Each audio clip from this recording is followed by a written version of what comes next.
The cry in the alley. The night was cold on Outpost Theta 9. Wind howled through the metal corridors carrying dust and silence. Jack, a human mechanic, had just locked up his workshop. He rubbed his hands together, his breath making small clouds.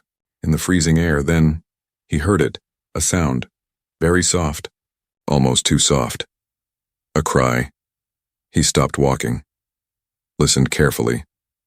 Again, a whisper, a voice, shaking and full of pain. But please, help her. Someone, please. Jack's heart jumped.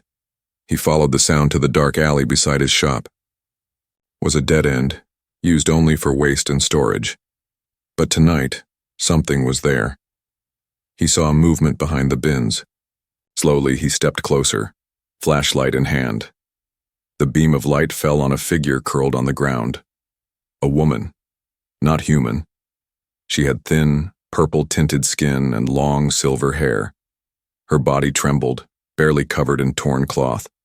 Her eyes, big and glowing softly, were filled with tears. But Jack's eyes weren't on her. They were on the small bundle in her arms. A child, a tiny alien girl, even paler than the woman. Her little arms hung limp. Her eyes were closed, no sound, no breath. She won't wake up, the mother sobbed. Her voice cracked. Please, please help her. Human. Jack stood frozen. He had never seen this species before. They weren't from this sector. He looked around. No one else had heard. No patrols. No help. He knelt slowly, hands up to show he wasn't a threat. I'm not going to hurt you, Jack said softly. Let me see the child. The mother flinched, pulling the baby closer. I promise, he whispered. I just want to help. Tears ran down the woman's cheeks. Her lips trembled as she loosened her arms and showed the child to him. Jack reached out. The child was ice cold, skin like porcelain. No sign of breathing. For a second he feared the worst. He put 2 fingers on the tiny neck. Waited. Then, a flicker, a faint pulse. She's alive, he said quickly. But barely. The mother broke into sobs. Jack stood. Come with me. We need warmth. I have blankets, maybe food. She didn't move at first. Her eyes looked empty, lost, hopeless. Then she looked down at her child and nodded. Jack gently helped her up. She was weak. Her legs shook. Still, she followed. They moved fast through the side door of his workshop. Jack locked it behind them. Inside, the room was small but warm. Machines lined the walls. A cot stood in the corner. He cleared it, spreading a blanket. Put her here, he said. The mother laid the child down, touching her face gently. Jack grabbed his med kit. It wasn't made for aliens, but it was better than nothing. He scanned the child. Pulse. Very weak, temperature too low. Breathing shallow and unstable. Her body is shutting down, Jack said. She needs heat and rest, maybe more. Can you save her? The mother whispered. I'll try, he said. He wrapped the child in heating cloth, plugged in the power.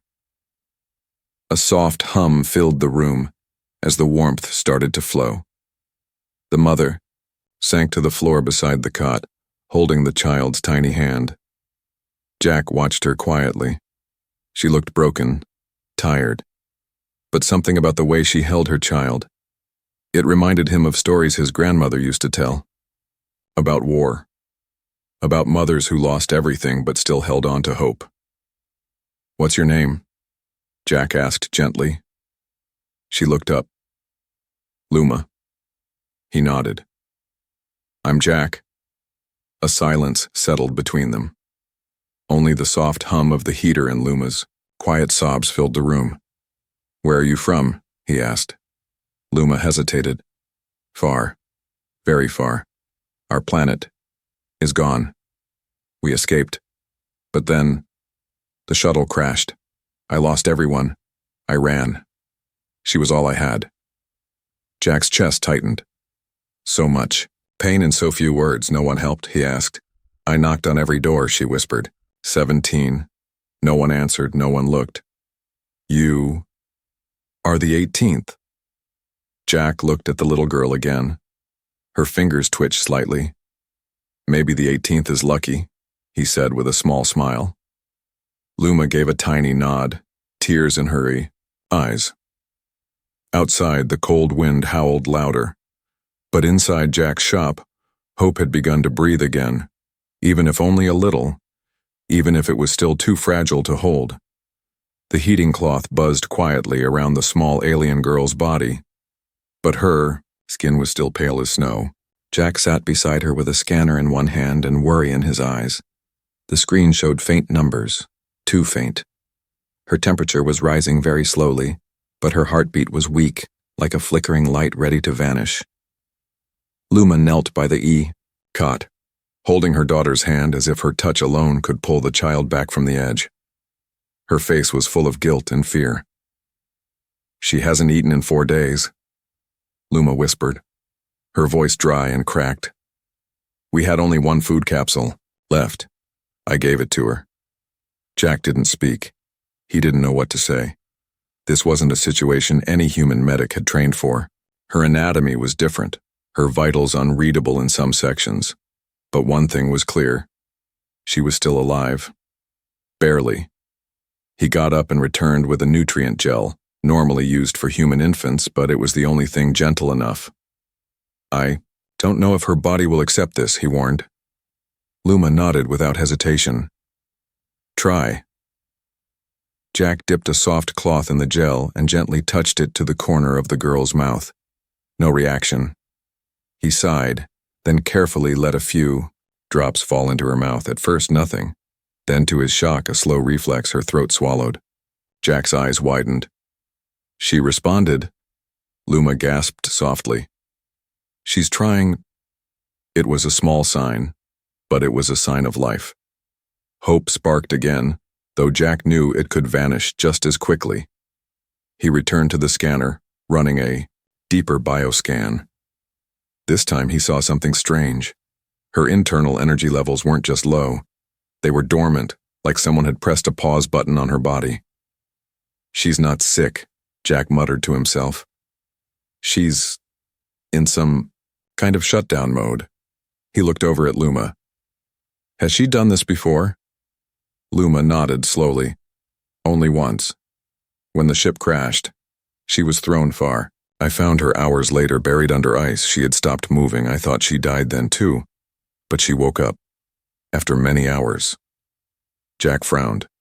It's like she goes into hibernation. Is that bad? Luma asked quickly. Jack hesitated. It's not bad if it's natural, but it's not normal either. Not for children, and certainly not for a body so small. He sat back, thinking. Her skin was unusually cold, even for her species, and her heart, so faint it barely showed, up. Was this her way of surviving starvation? Or was it something more? Jack connected a deeper analyzer. The screen lit up. A hidden signature code appeared in her chest area. Something artificial. What the hell? He whispered.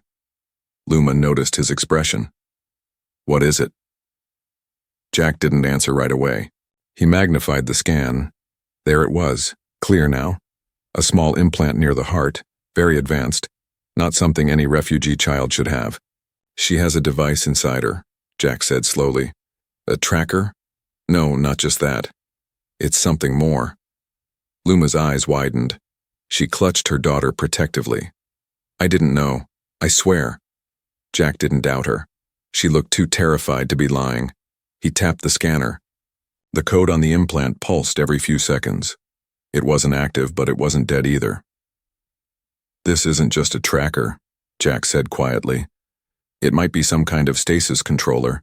It's what's keeping her in this hibernation state. Can you remove it? Luma asked, fear in her voice. Jack shook his head. If I touch it wrong, it might kill her. I don't have the tools. Or the knowledge. Silence followed. The weight of danger settled over them like thick air. Whoever made that implant knew exactly what they were doing. And now, Jack was involved. He stood, moving to lock the door tighter, double-checking the cameras. If she was tagged like this, someone's looking for her. Luma didn't speak. Her eyes were filled with silent dread. She knew Jack was right. Suddenly the scanner beeped. A small line moved upward. The child's heart rate, just a little, but enough. Jack looked at the monitor, then at the child. Her fingers twitched. Luma gasped and leaned close. "My baby," she whispered. "She's coming back." Jack rushed to get more nutrient gel, dropping it gently onto her lips again.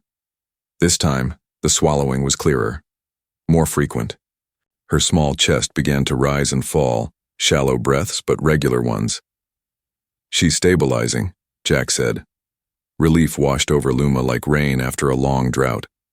She bent over and kissed her daughter's forehead, her silver hair falling like a curtain around them. But Jack's mind couldn't rest. The implant, the hibernation, the hidden signals. Something wasn't right.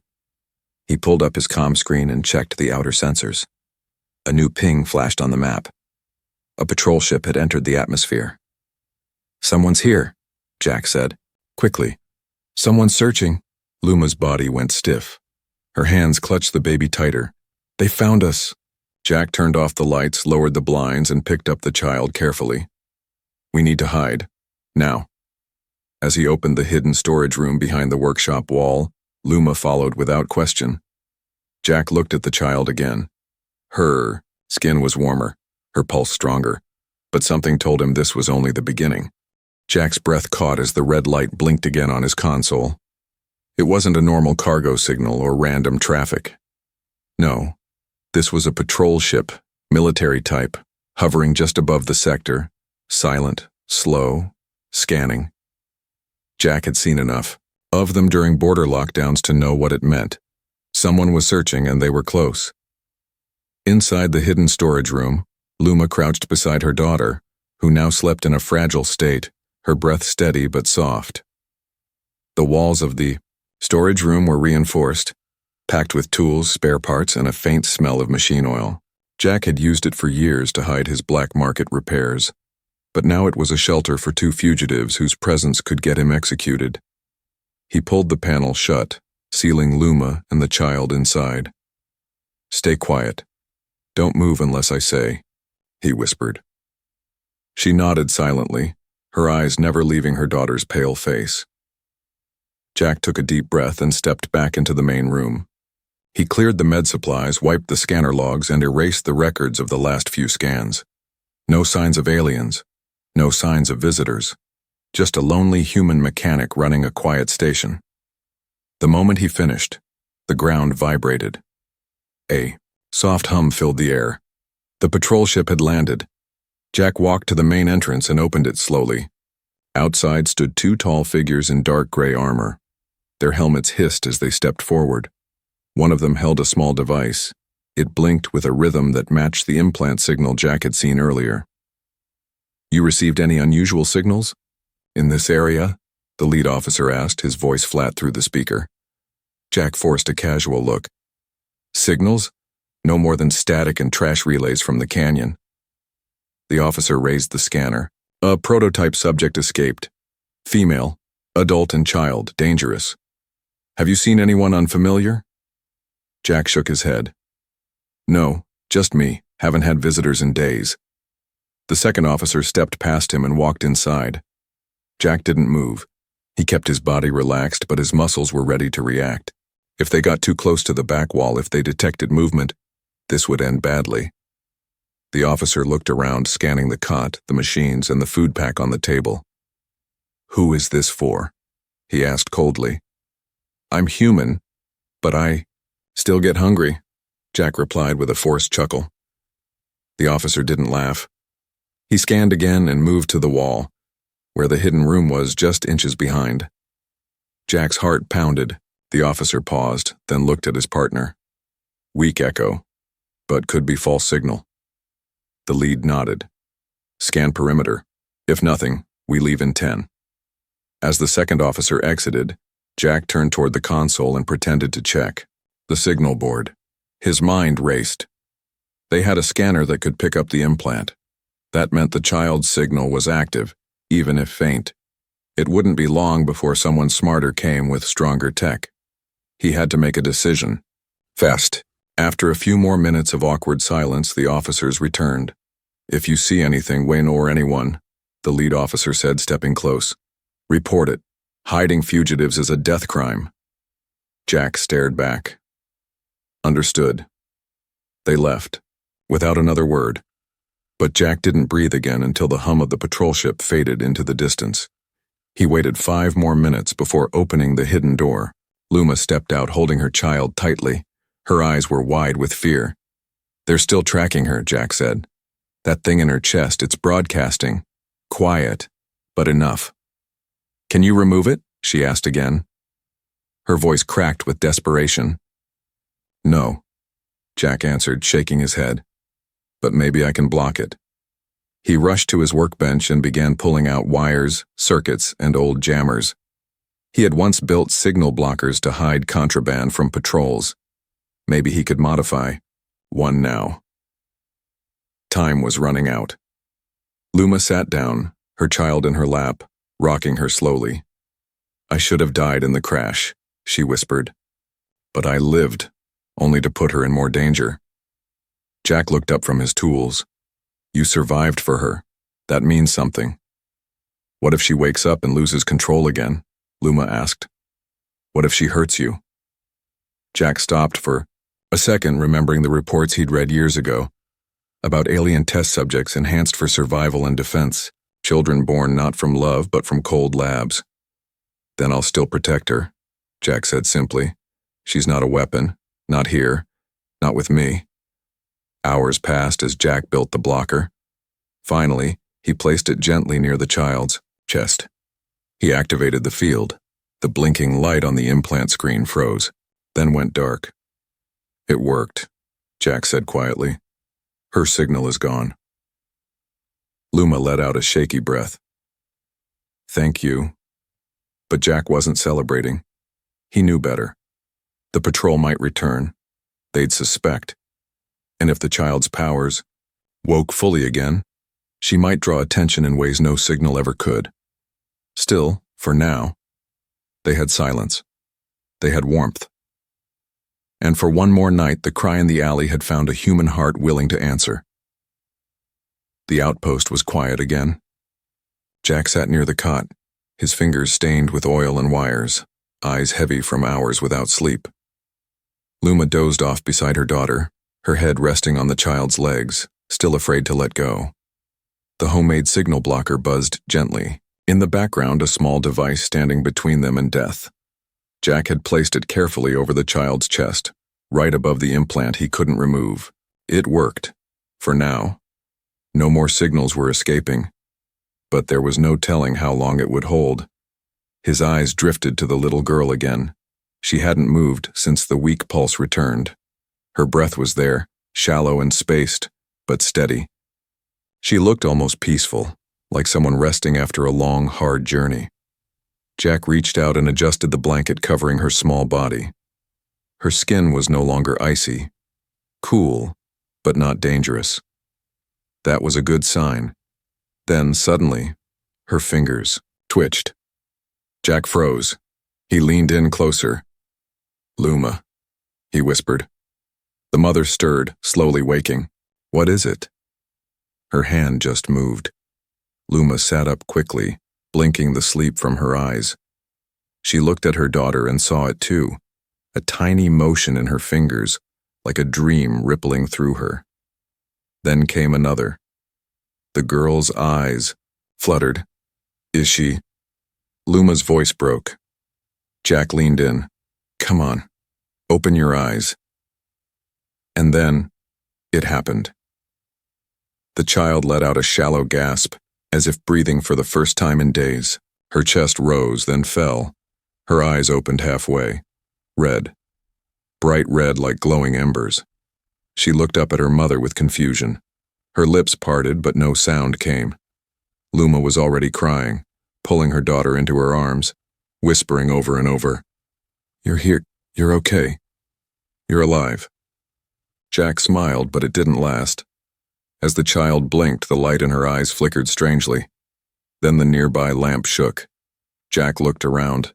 Tools vibrated on the table, a wrench rolled off the shelf, and the power box on the wall sparked. "Luma," he said carefully. She paused, looking up. "What's happening?" The child's hands trembled, and then, without touching anything, the cot floated 2 inches off the ground. Jack jumped up. "She's using power. She's awake, but she's not stable." The floating cot dropped with a thud, and the child cried out in fear. Her eyes glowed brighter. Jack stepped closer, slowly. "It's okay," he said gently. "You're safe. No one will hurt you." But the child didn't understand. Her fear was rising, and so was the energy around her. The signal blocker sparked. Lights flickered. The room buzzed with tension. Jack moved quickly to kneel in front of her. "Hey, look at me," he said in a calm, steady voice. "I know you're scared, but I'm here. I'm human, but I won't hurt you." The girl stared at him, eyes wide, body trembling. Jack slowly reached into his coat pocket and pulled out a small music cube. It was scratched, old, but it still worked. He pressed the side. A gentle lullaby played, soft and slow, a tune from Earth, meant to soothe babies. The notes floated in the air like a warm breeze. The energy in the room paused. The child looked at the cube, confused but curious. Her eyes dimmed a little. The light stopped flickering. Luma hugged her again, rocking her gently. "It's okay, my little star. He's a good man. He saved you." The girl's breathing slowed. Then, silence. Calm. Jack let out a breath he didn't know he'd been holding. The cube kept playing softly. The child's head leaned into her mother's shoulder. She was still awake but no longer afraid. "She's powerful," Jack said after a long moment. "Too powerful." "I told you before," Luma whispered. "She was not born in a home. She was created. I didn't know it at first. They lied. I only found out after she started shaking the walls when she cried." Jack sat down slowly. "She's more than just enhanced. She's unstable. If she panics or gets angry, she could hurt people," Luma said, finishing his thought. Jack nodded.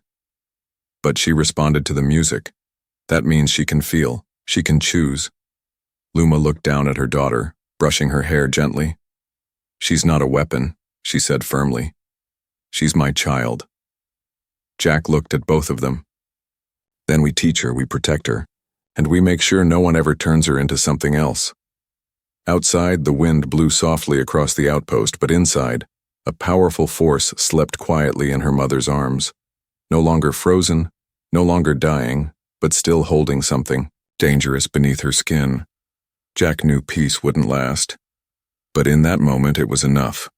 The child slept deeply now, curled in Luma's arms with her face pressed against her mother's chest. Her breathing was calm. The glow in her eyes had faded. Jack sat by the window, watching the pale skies beyond the outpost, heart heavy with too many thoughts. He had saved a life, maybe two, but in doing so he had stepped into something far more dangerous than he ever imagined. He glanced back at the cot. She looked like any normal child, small, innocent, fragile, but the memory of the floating cot and sparking wires still burned fresh in his mind. This little girl wasn't normal. She was something made in a lab, a living weapon wearing the body of a child. Just then, the security system blinked red. Jack stood instantly. Someone was approaching the outpost again. Not a patrol ship this time. Something smaller. A single rider, fast, quiet, but too direct to be a traitor. Jack tapped the screen and enhanced the feed. A figure in dark armor dismounted a hoverbike and walked toward the building, helmet on, long coat flowing in the wind. A bounty hunter, maybe. Or worse, someone from the same program that created the child. Jack grabbed his old blaster and walked to the door. He opened it before the stranger could knock. The man removed his helmet, revealing an aged, sharp face with metal implants running down one cheek. His eyes glowed faintly blue, enhanced. "You Jack Mason?" he asked calmly. Jack nodded. "Depends who's asking." The man smiled without warmth. "Doesn't matter. I already know the answer. I'm not here for small talk." Jack didn't move. The man took a step forward. "You have something that doesn't belong to you." Jack's grip on the blaster tightened. "I don't know what you're talking about." The man chuckled. "You picked up a signal 4 nights ago. It was weak, but it reached our relay station. You didn't know it, but you turned on a ghost beacon when you scanned that child." Jack said nothing. "She's not just a runaway," the man continued. "She's the last of Project Ember, a prototype born from centuries of research, designed to survive anything, even death. Do you understand what you're holding?" Jack narrowed his eyes. "A sick child." The man's face hardened. "No, you're holding the single most dangerous biological asset this galaxy has ever produced, and you're wasting time cuddling it like it's a doll. You talk like she's not even alive." "She isn't," the man replied coldly. "She's a mistake, one that should have never been allowed to live." A noise from behind made Jack turn slightly. Luma stood there holding her daughter, trembling with fury. "She is not a mistake," she said sharply. "She is my daughter." The man's eyes flicked to her, and for the first time his voice dropped low. "You don't understand what she'll become. You've seen it, haven't you? The power building. You think it'll stop? You think a lullaby will fix her when her instincts wake fully?" Jack raised the blaster. "You're not taking her." The man looked at the weapon, unfazed. "I'm not here to fight, I'm here to warn you." "Then leave." "I will," he said, placing his helmet back on. "But hear me clearly, Jack Mason. When she loses control, don't come crawling to us. We won't save you. We'll burn everything to the ground. You should have let her die in that alley." With that, the man turned and walked away, vanishing into the dust and wind as silently as he had arrived. Jack stood frozen for a moment, the echo of those final words cutting deeper than any wound. He turned to Luma. She sat down slowly, clutching her daughter tight.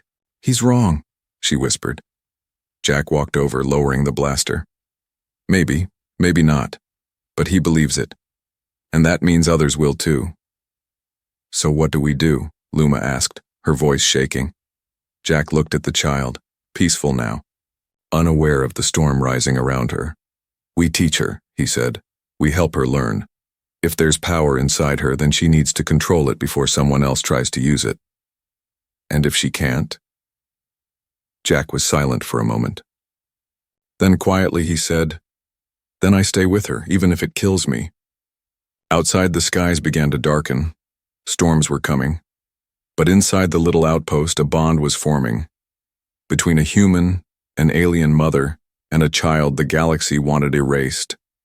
Jack didn't know how much time they had, but he knew one thing, for sure. He wasn't letting anyone take that little girl again, not without a fight. The days that followed were quiet, but heavy. Jack worked from sunrise to nightfall, making new upgrades to the outpost's defenses, building stronger signal blockers, and even setting up a hidden exit tunnel beneath the floorboards in case they had to escape fast. He didn't speak much, but his mind was always racing. Luma spent every hour caring for her daughter, feeding her small bites of soft food, brushing her hair, and whispering gentle songs in their alien tongue. The child, who now answered softly to the name Ari, had not spoken a word yet, but her eyes followed everything. Her gaze was strange, curious, cautious, and far too old for someone so young. Ari was healing fast, too fast. Her wounds disappeared in hours. Her strength returned in days. But Jack noticed something more troubling. Sometimes when Ari got scared or confused, the air around her shifted. Small items would shake, metal would creak, lights would flicker. It was like the world itself responded to her feelings. Once, when a nearby alarm accidentally triggered, Ari screamed, and the power core nearly exploded. Jack barely contained the blast with an emergency shutdown. Luma was terrified. She tried to stay calm for her daughter, but Jack saw the fear in her eyes every time Aries' powers showed. "She doesn't know what she's doing," Luma whispered one night. "She's not trying to hurt anyone." Jack nodded. That's what makes it worse. They needed to help Ari learn control. But how do you teach someone who doesn't speak, doesn't understand her own strength, and could destroy the building if she panicked? Jack had an idea. He found an old training pod in his storage unit. It was small, meant for practicing precision work with tools, but he modified it. He added light sensors, touch panels, and soft barriers. The goal wasn't power, it was focus. "Let's try something," he said one morning, leading Ari to the pod. She looked unsure but followed him closely, hiding half behind her mother. Jack knelt beside her. "See these lights?" he said gently. "Can you touch just the blue? On. Only blue." Ari looked at the panel. Her little hand moved up and one of the lights blinked, but instead of blue, it was red. The moment her finger touched it, 3 others blinked at once. Jack flinched. "It's okay," he said quickly. "Let's try again." For the next hour he sat with her, repeating the task. Most times she failed. Sometimes the entire pod shook. But once, just once, she touched the blue light and only the blue light blinked. Jack smiled. "That's it. That's how we begin." But it didn't last. That afternoon, a cargo drone flew overhead, a low, rumbling sound that echoed through the walls. Ari looked up sharply. Her body froze. Her fingers clenched. The pod behind her cracked down the middle. She screamed, and the storm came. Chairs flipped. Screws tore from the walls. A toolbox flew straight into the air and shattered against the ceiling. Jack tried to reach her, shouting her name, but the pressure in the air pushed him back. Luma grabbed her daughter, pulling her close, trying to calm her, but it didn't work. Ari's eyes were glowing again, bright red, blinding. She wasn't in control. Jack crawled across the floor, bruised and breathless. "Ari," he called, coughing. "It's me. It's Jack. Please listen to me." She didn't respond. The entire building groaned. A reactor panel behind them sparked. Jack's heart sank. If the energy blast hit that, the entire outpost would explode. He reached into his coat and pulled out the music cube. It was his last chance. He pressed the button. The lullaby played again, soft and warm, like a memory from a safer time. Ari's glow dimmed. She blinked slowly. The storm died. The air calmed. The tools dropped. The shaking stopped. Luma cried silently, holding her child tighter than ever before. Jack sat on the floor, gasping. "She's too powerful," he whispered, "and she doesn't know how to stop it." Luma looked at him. "She's still a baby." "I know," Jack said, "but babies grow. And this one, the galaxy will come for her again." They both looked at Ari. She had curled up now, her little body shaking from fear, not anger. She hadn't meant to hurt anyone. She was scared and alone in a world that feared her. Jack got up slowly and walked over. He knelt beside her and placed his hand gently on her shoulder. "I'm not afraid of you," he whispered. "I'm afraid for you." Ari looked at him with wide, glowing eyes, and for the first time, she reached out and touched his hand. It was small, warm, and trembling. Jack held it tightly. He had no idea how to protect her from what was coming, but he knew one thing now for certain. He would not run. Not from her, not ever. The morning sun rose weakly over the rocky plains outside Outpost Theta 9, casting long shadows through broken clouds. Inside the small workshop, everything was quiet again. But the air carried a new kind of tension, one Jack could feel in his bones. The storm Ari had created 2 days ago had damaged more than just walls and wiring. It had left scars, on the building, on Luma's heart, and on Jack's thoughts. He'd spent all night fixing the shattered panels and melted circuits. But some things couldn't be repaired with tools. Some things had changed forever. Ari now sat by the window, her face pressed to the glass. Her glowing red eyes were soft this time, tired, not afraid. Jack watched her, holding a mug of cold tea. He saw something in her now he hadn't seen before. Awareness. Not full understanding, not yet, but a flicker of it. She knew she was different. She knew she could hurt people, and she hated it. That mattered. It meant there was still hope. Luma walked up behind him, her steps quiet. She looked at Ari too, arms crossed tightly. She hasn't spoken yet, she whispered. But last night she cried in her sleep, not because of pain. I think she remembers what she did. Jack nodded slowly. She doesn't need to speak. She feels everything. That's what makes her dangerous, but also what makes her good. Luma looked at him, her eyes full of silent questions. What happens now? Before Jack could answer, the alarm pinged softly. He turned to the screen. A signal. Faint, but rising. His heart sank. They're back, he muttered. Not a drone. Not patrol, it's something bigger. A dropship. Luma's face turned pale. They found us again? Jack clicked a few buttons, opening the satellite feed. A large ship was descending through the clouds. Not government. Private. Black-marked. Hunters. The kind that didn't ask permission. The kind that didn't take prisoners. They had come, for one thing. Ari. Jack stood and grabbed his emergency pack. We can't stay, not anymore. The signal blocker won't hide her again. They've locked on. Luma bent down and scooped Ari into her arms. The child didn't cry. She looked at Jack quietly, as if she already knew. He opened the hidden trapdoor in the floor, revealing the tunnel he had built secretly while they rested. Follow me, he said. It leads to the canyon edge. There's a skimmer bike there, fueled and ready. The three of them moved quickly into the darkness. Jack closed the trapdoor behind them. Above, the sky began to rumble. The enemy had landed. The tunnel was tight and cold, but they moved fast. Jack carried the supplies, Luma carried Ari, and fear carried them both. After 15 minutes of silence, they reached the surface. The bike waited near a jagged hill of stone. Jack checked it.